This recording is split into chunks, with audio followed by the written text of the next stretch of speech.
Ainda tem gente que acredita que pessoas com problemas cardíacos, tipo insuficiência cardíaca, doença arterial coronariana ou hipertensão arterial, não devem se envolver com musculação.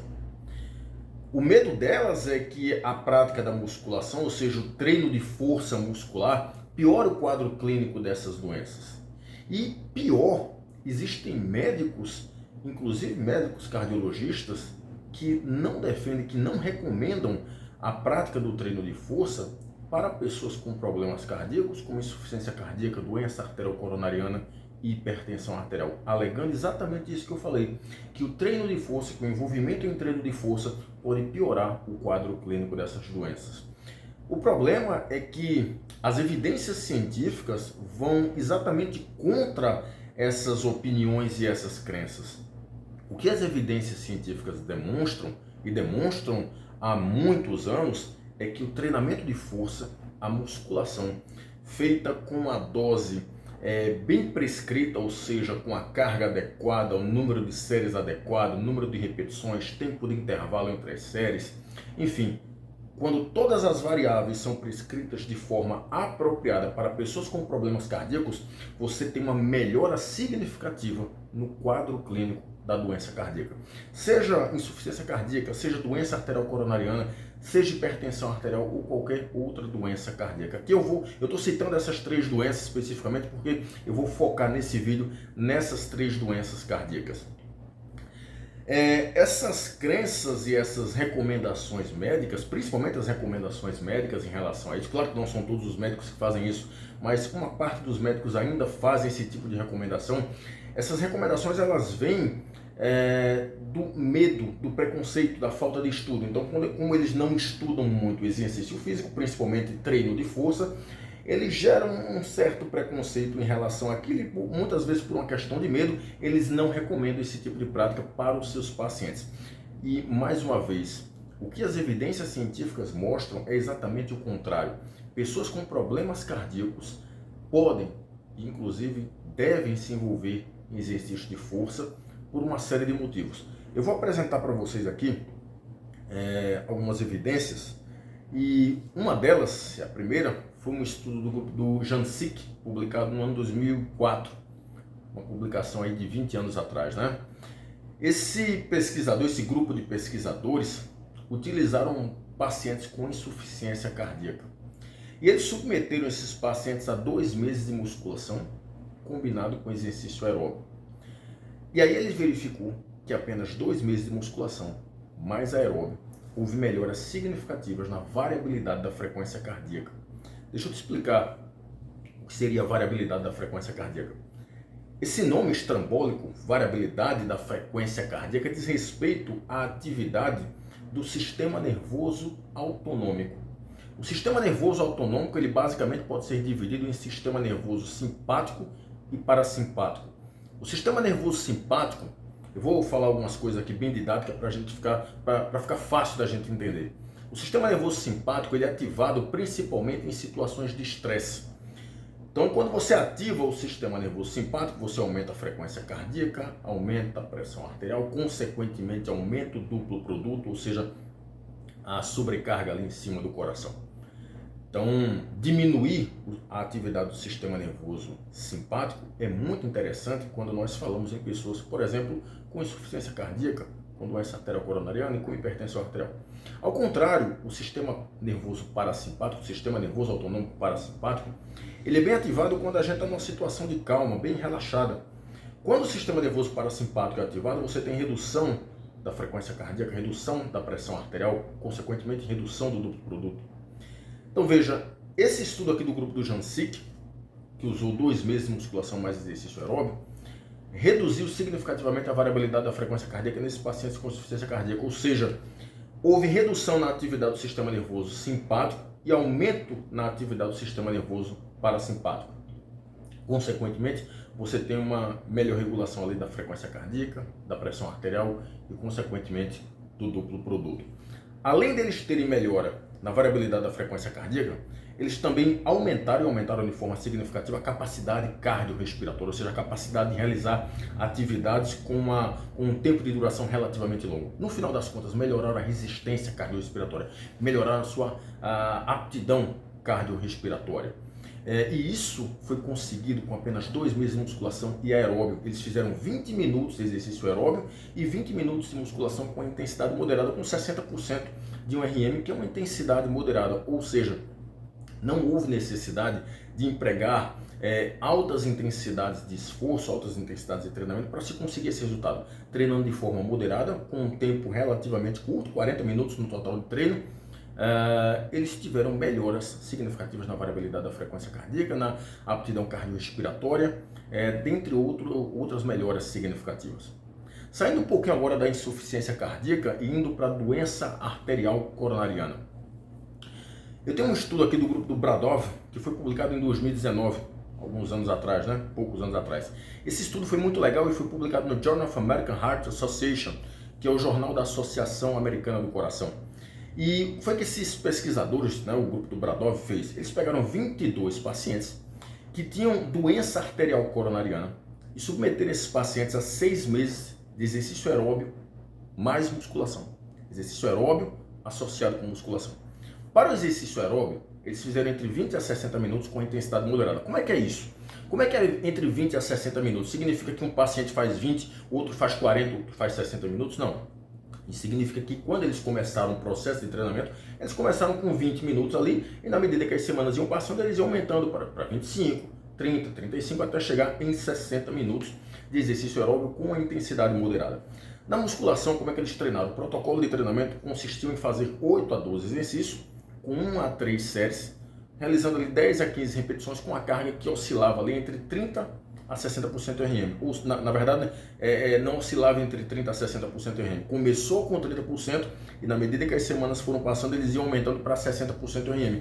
Essa carga de 30% a 60% RM é uma carga de leve para moderada. Tá?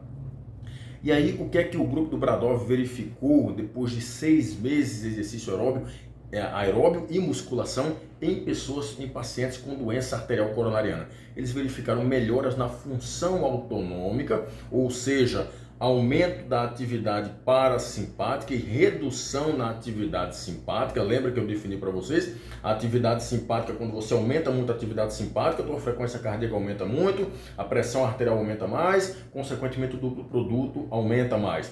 E o sistema nervoso parasimpático, quando você aumenta muito a atividade dele, ele reduz a frequência cardíaca, pressão arterial e duplo produto. Então, esses 22 pacientes com doença arterial coronariana, depois de 6 meses de exercício aeróbico e musculação, melhoraram a função autonômica, ou seja, reduziram a atividade do sistema nervoso simpático e aumentaram a do sistema nervoso parasimpático. Além disso, eles melhoraram de forma significativa a reatividade ao estresse neurocardiovascular e reduziram a pressão arterial. E mais uma vez, eles não precisaram treinar com altas intensidades de esforço, ou seja, com altas intensidades de treinamento. Com intensidade leve a moderada, eles já tiveram melhoras significativas no sistema cardiovascular de uma forma geral, não só no sistema cardiovascular, mas também no sistema nervoso autonômico. E falando em pressão arterial, que foi o último resultado aqui do estudo do Bradov, existe uma série de estudos científicos mostrando que o exercício físico atua em 2 contextos quando nós falamos em pressão arterial, quando nós falamos em hipertensão arterial.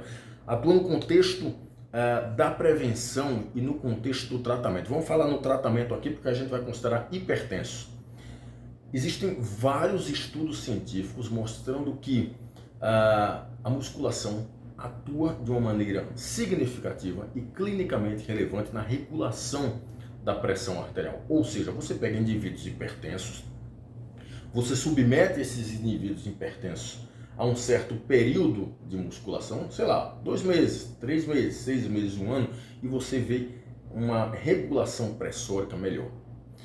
E mais, você não precisa nem necessariamente de 2, 3, 6 meses, 1 ano.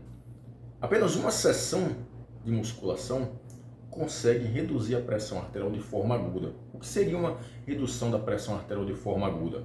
Você chega para treinar hoje com 140 por 90, eu te submeto a uma sessão de musculação e depois de uns 10 minutos, 15 minutos, tua pressão começa a cair. Então você estava antes com 140 por 90, daqui a pouco você está com 130 por 90, daqui a alguns minutos você está, sei lá, com 120 por 80. Essa queda na pressão arterial é denominada de hipotensão pós-exercício. E ela é aguda porque daqui a algumas horas, 60 minutos, 2 horas ou até 24 horas, a pressão arterial retorna aos valores pré-exercício. Só que o somatório de várias hipotensões pós-exercícios agudas determina uma hipotensão crônica. Ou seja, se eu induzo uma hipotensão pós-exercício em você hoje, na segunda-feira, você tem hipotensão pós-exercício. Aí eu vou lá, na quarta-feira induzo outra hipotensão pós-exercício. Vou lá na sexta, induzo outra. No sábado, outra. E assim sucessivamente. Com o tempo, a tua pressão vai ficando mais regulada. O que seria hipotensão pós-exercício? Seria assim, eu vou fazer um determinado esforço físico, no caso musculação, minha pressão arterial sobe durante o exercício. Isso é uma resposta fisiológica absolutamente normal. Só que após o exercício, depois de um certo tempo, sei lá, depois de 10, 15 minutos, 20 minutos, tua pressão começa a cair e ela cai a um nível abaixo do valor pré-exercício. E essa queda a um valor abaixo do valor pré-exercício é denominada de hipotensão pós-exercício. Isso é extremamente importante para o tratamento da hipertensão arterial.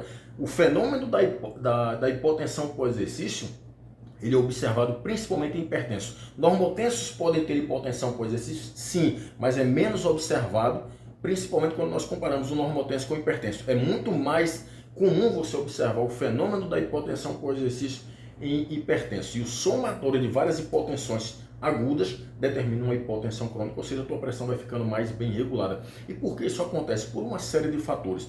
O primeiro é que você tem a liberação pelas artérias quando você faz exercício físico, principalmente no caso da musculação aqui, né? Quando você faz musculação, você tem a liberação pelas artérias de um gás vasodilatador denominado de óxido nítrico. O óxido nítrico, ele induz vasodilatação, ou seja, você aumenta o diâmetro das tuas artérias. Quando você aumenta o diâmetro das tuas artérias, você diminui uma coisa chamada de resistência vascular periférica, ou seja, o teu sangue ele flui com mais facilidade. Se o teu sangue flui com mais facilidade, significa que o coração precisa bater com menos força para impulsionar sangue para todas as partes do corpo. Se ele bate com menos força, a pressão arterial é menor. Então eu já falei aí de dois mecanismos. O primeiro que é a liberação do óxido nítrico, que é um gás vasodilatador. O segundo, diminuição da resistência vascular periférica. E o terceiro ponto, que é bem importante, diz respeito exatamente a uma menor atividade do sistema nervoso simpático, uma maior atividade do sistema nervoso parasimpático. Ou simplesmente uma redução na atividade do sistema nervoso simpático, sem necessariamente haver um aumento na atividade do sistema nervoso parasimpático. Então você tem uma regulação ali do sistema nervoso autonômico. Esses três fatores, eles atuam em conjunto determinando o melhor controle pressórico. E vários estudos científicos de anos para cá têm demonstrado que a musculação ela ajuda de uma forma significativa e clinicamente relevante a regular a pressão arterial. Portanto, não existe desculpa para uma pessoa dizer que porque tem um problema cardíaco, seja insuficiência cardíaca, seja doença arterial periférica, ou melhor, seja doença arterial periférica também, mas doença arterial coronariana também, seja hipertensão arterial, ela não pode fazer exercício por causa dessa condição clínica. Essas condições clínicas que eu acabei de falar, elas podem e devem fazer exercício. E um outro ponto é que todas essas doenças, a insuficiência cardíaca, a doença arterial coronariana, a doença arterial periférica, que é quando você tem entupimento das artérias ali na região da periferia, principalmente nas pernas, a hipertensão arterial, quando você se envolve em exercícios de força, uma das adaptações mais comuns, seria a adaptação que está ali no topo, é o aumento da força muscular. Quando você aumenta a tua força muscular, logo você fica mais forte, você consegue fazer atividades da vida diária com melhor desempenho físico. Então você tem menos esforço, você usa menos esforço físico para fazer atividades banais. Se você usa menos esforço físico, a elevação da frequência cardíaca e da pressão arterial é menor para esse esforço físico. Então tornar pessoas que tem problemas cardíacos mais fortes no sentido de produzir mais força muscular, também é muito importante. Então, se você mesmo assim ainda acredita que porque tem uma doença cardiovascular, você não deve se envolver com musculação, talvez você deva rever as suas crenças. E se por acaso o teu médico ainda recomenda que você não se envolva em musculação, talvez seja a hora de você considerar a possibilidade de trocar de médico, de trocar de cardiologista. Então, pessoas com problemas cardiovasculares, como insuficiência cardíaca, doença arterial coronariana, doença arterial periférica e hipertensão arterial, podem e devem se envolver em exercícios de força.